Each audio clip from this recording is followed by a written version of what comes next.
What shall we say then? Are we to continue in sin that grace may abound?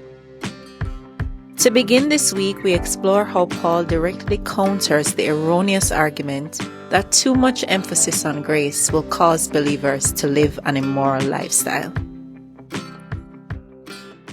This is not the first time or the only time that Paul had to deal with the misconception that a strong grace-based ministry, leads to immorality.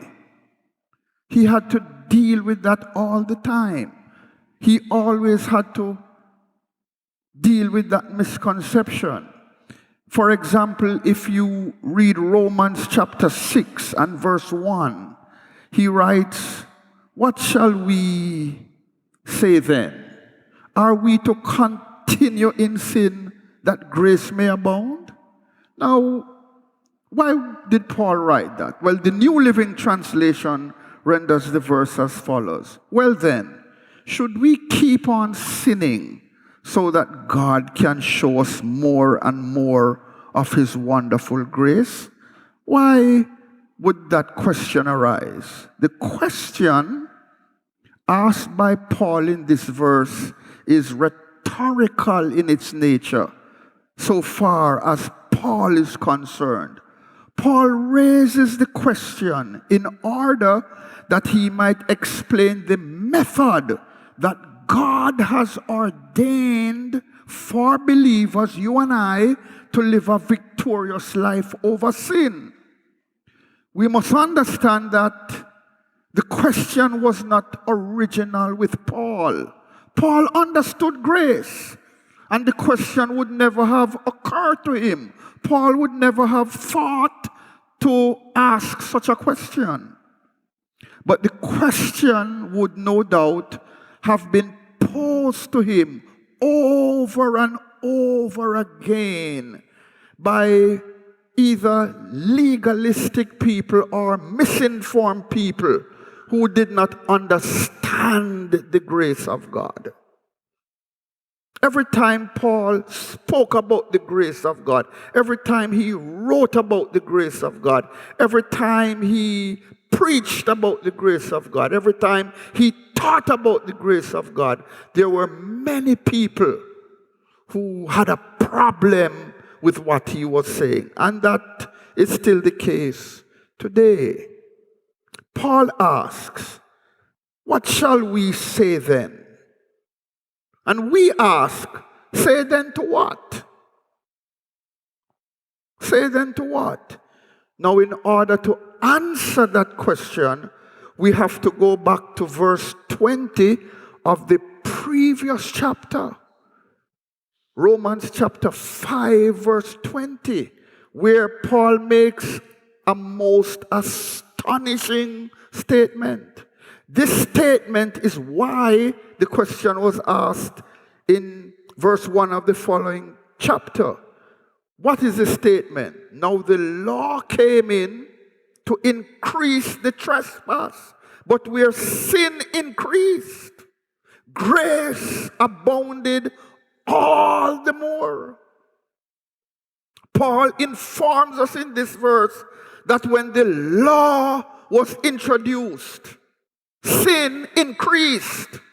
I want to take a few moments just to deal with that.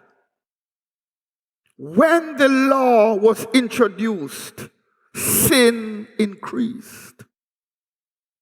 Anytime rules, regulations, and standards increase, the only result is an increase in law breaking. That's what happens when you introduce rules and regulations in standards. Rules and regulations that are not based on biblical principles. What it causes, you manufacture lawbreakers. Sin increased when the law was introduced. The word increased is a translation of a Greek word which means to exist in abundance. So Paul is saying that when the law was introduced, the sins of human beings, instead of decreasing, actually increased as a result.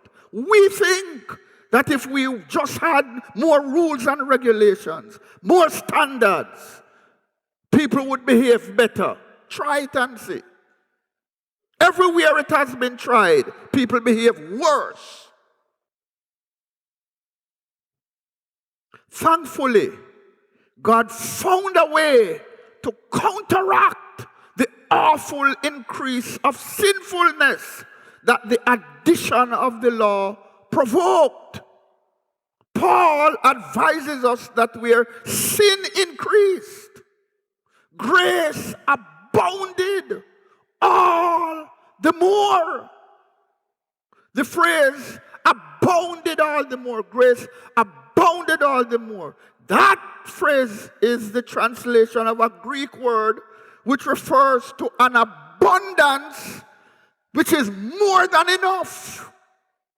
It speaks to excess. It speaks to an overflow.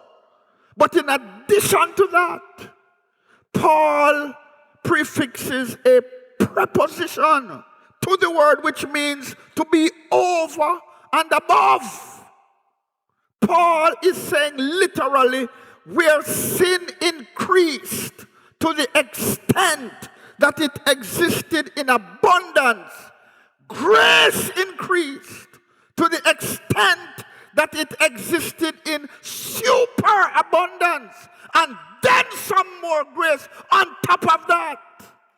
In other words, no matter how great human sin increases, God's grace overflows beyond it and abundantly exceeds it. How great is the overflowing grace of God? Grace that abounds much more than can be imagined. I pray we may be able to truly understand the much moreness of God's grace, which leads us not to immorality, but to Christ.